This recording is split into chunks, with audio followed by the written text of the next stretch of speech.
What's going on, everybody? Welcome to a very different episode of Driven Hard. Today I'm out at Stave Lake here in Mission, BC, and excuse the noise, we got some kids having some fun on some quads, but I have a loaner vehicle, and you can see I am not by myself today. I have my son who's chilling in there, but I figured it'd be a really cool opportunity to do a quick, I don't want to call it a review, but I do want to call it my thoughts on the 2020 Discovery Sport. So if you can get by the outside noise we're going to have and whatever distractions Raph is going to do inside the vehicle, let's have some fun. And then you know I'm going to try taking it up and down a couple of the light duty trails here, because let's admit it, it's a soft roader. This is not an off-roader. This is a soft roader by all means. But I want to give you my thoughts and opinions on this. I've had it for the last few days. The Driven Hard Range Rover is back at the dealership getting an emergency repair done. More on that in a future video. But let's talk about this. So this is the 2020 Discovery Sport. This is the R Dynamic, which is not as exciting as it sounds. You get some fancy trim, some deviated stitching. This is the smaller of the two engines. And as I was doing my research for this video, I learned that the higher engine, I believe it's the P290, I'll put the correct name of it inside the stats, is about $3,000 more, and it only gives you about 40 horsepower more. So not a lot of bang for your buck for this little 4-cylinder engine that you get with it. But let me go inside and give you some of my first initial thoughts of what this thing is like. Hey, buddy, do you like this thing? Do you like the vehicle? Yeah. You do? Okay, Raph approves of it. So let's get inside and I'll give you some of my thoughts. All right, so let me give you some of my thoughts with the inside, kind of walk you through. So you do have the same infotainment type of system that is in you know, the Range Rover and you know, the large Discovery, pretty much all Land Rover and Jaguar products. So let's get into the things that you guys want to see. In order to go through the different drive modes, what you actually do is you're gonna press this button here, and then this switch toggles and allows you to go through. It gives you the, I wonder if it shows it on the main screen. I think it only shows it over here. Your eco mode, your comfort, auto train response. Then it has grass, gravel, snow, mud ruts, and sand. There is no low range, so it's not going to have rock crawl or anything like this. It doesn't even have any locking diffs on it. You can go here for a bit more off-road information on the main thing, and it's just showing you where it's sending power and which wheels are going to be slipping. I'll give you a bit more details of this in action when we go for a quick little drive here in a little bit. Let me put that back to auto before I forget. You get your typical slope and pitch, compass, and of course, you know, what's for what. It's not scary, sweetie. They're just getting some motorcycles out. Right? You can see here the deviated stitching that kind of matches the exterior. I really like that. I think it gives the interior a nice little touch, just like, I like that. I kind of wish the Range Rover had that. It's kind of a cool thing.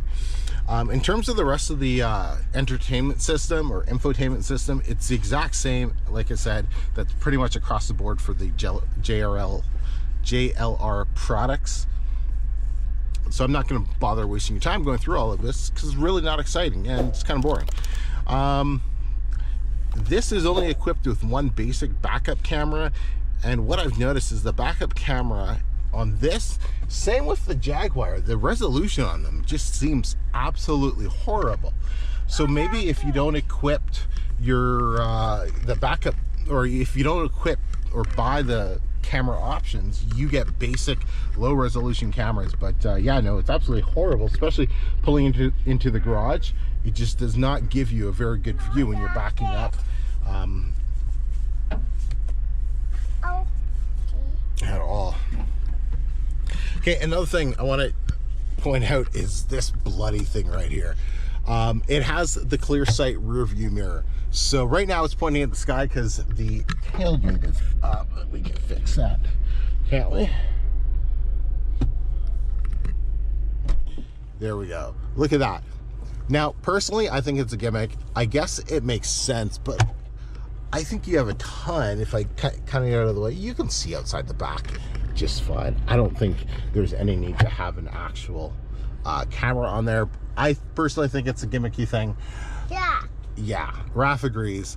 And I can't stand having that on when I'm driving. It's just a bit of a distraction more than anything here. So let's put it back there.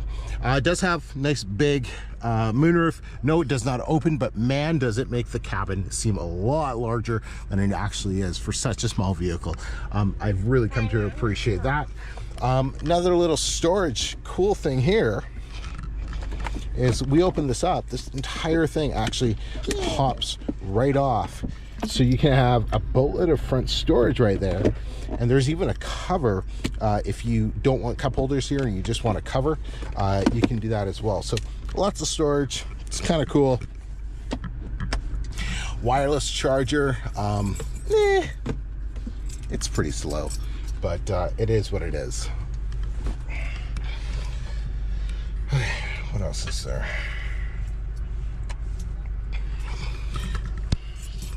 Okay, so let's talk about the fit and finish.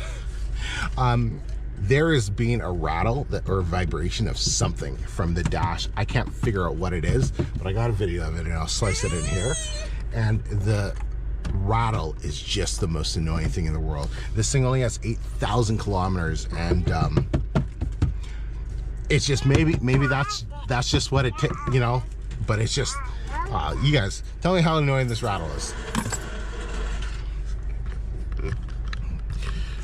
Right, but once again, you know, the people who are buying this, maybe they're not big into cars. They don't really care a lot about you know, fit and finish, refinement, or anything like that.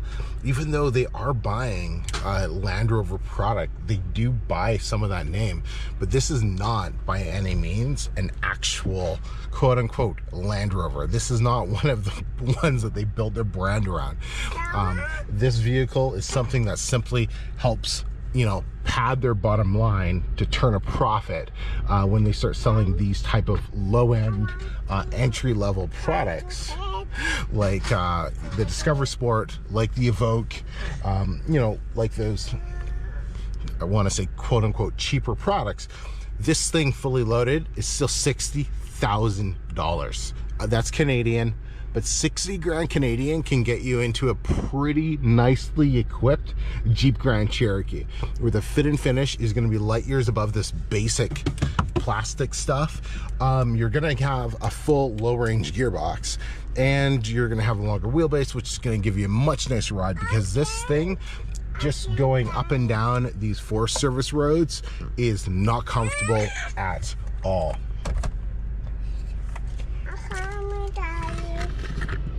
Definitely doing reviews with him is a little challenging. I know you're hungry. We're gonna go eat after. We gotta finish this video. Should we go for a drive? Should we go for a drive now? Bumpy? Let's just go do that.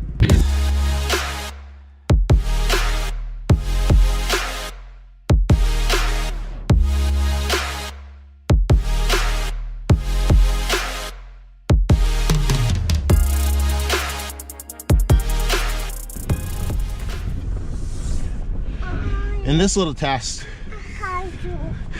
you're going to see the lack of ground clearance. What? You'll get to see a bit of the four-wheel drive system works. Let me just make sure we're on the right screen for that. All right, buddy, grab a seat. But as I do this, you can, well, you'll kind of see for itself how it likes to. Oh, and so we're in auto. What I'll do is I'll actually put it to mud ruts.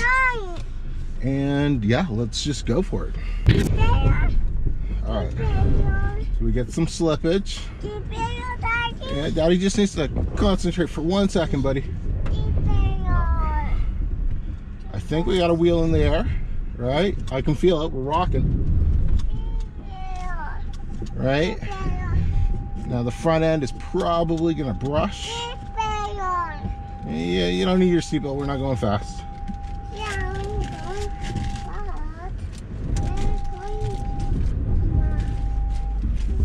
fast. You see that on the screen? How the wheels are. All right, remember, no low range, so you really got to give it some traction. Oh, for the wheels to get going. All right.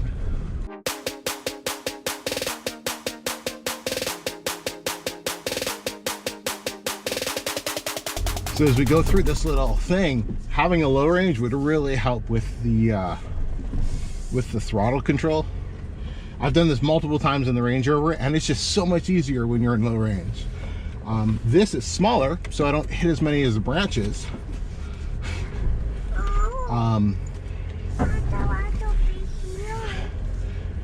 But you're going to start to see where the ground gets a little uneven. This thing really kind of does struggle, and it gets it done, but it does not like it. That's the best way I could kind of explain it. But I don't like it. You don't like it either. Yeah. I know, sweetie. I don't like it. And I don't really like not having my cameras, so I can't really see where I'm putting my wheels with these rocks.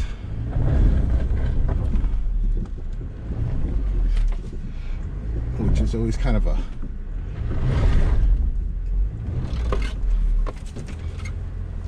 pain.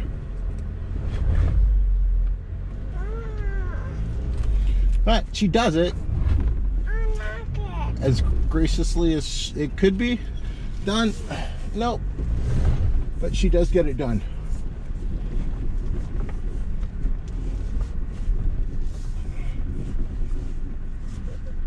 I would like to see if I can climb up that.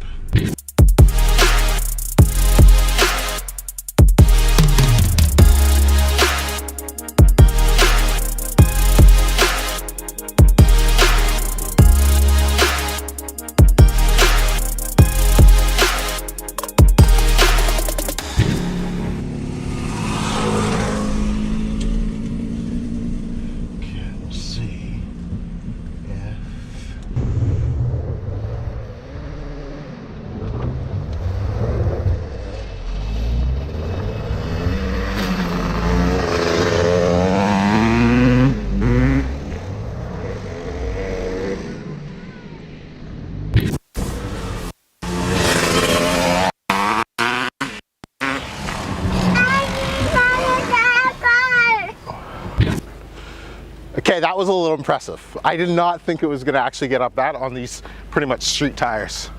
What did it look like on the video? Oh, geez. Did it kind of look a little... Your left front tire came right off. Oh, really? It did not look comfortable at all, right? No, It looks like it's so out of place. I almost missed the shot because I was sitting there like, you know, you just caught me off guard. That's awesome, man. That'll be a great video, so cool. All right, so that was pretty cool. I did not expect it to actually crawl up that little slope there.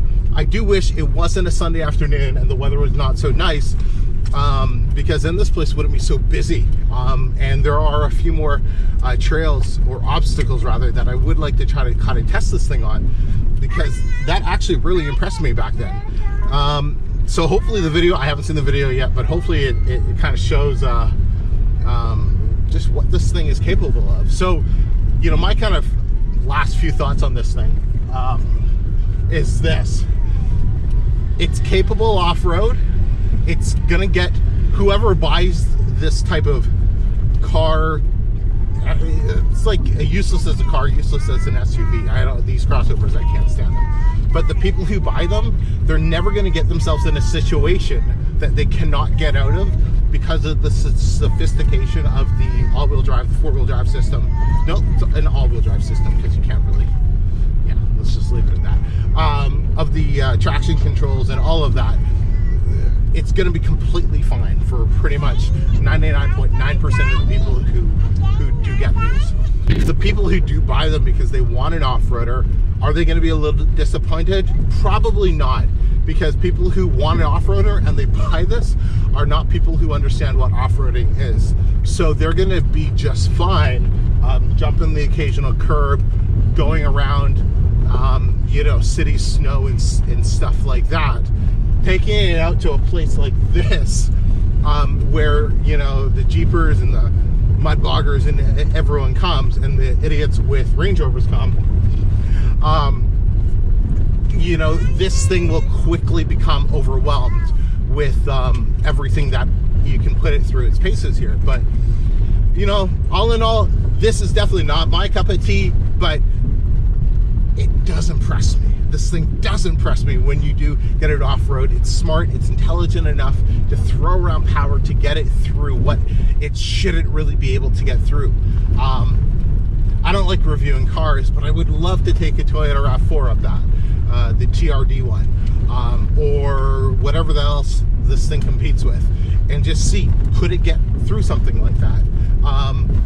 You know what, who knows, maybe I'll end up at a Toyota dealership and grab one of their vehicles. We'll see. Probably not, because then I got to be driving that thing around, but I don't know. We'll see. We'll see. But hey guys, if you enjoyed this, let me know. If you didn't, let me know. Hopefully the video turned out the way I intended it to. Don't forget to like, comment, and subscribe if you're brand new. I'm a Mecca. That's Raph. Once again, sorry about the distractions for this video, but hey, dad duty's call, and you still got to produce the videos for you guys. So until next time, everybody, drive hard.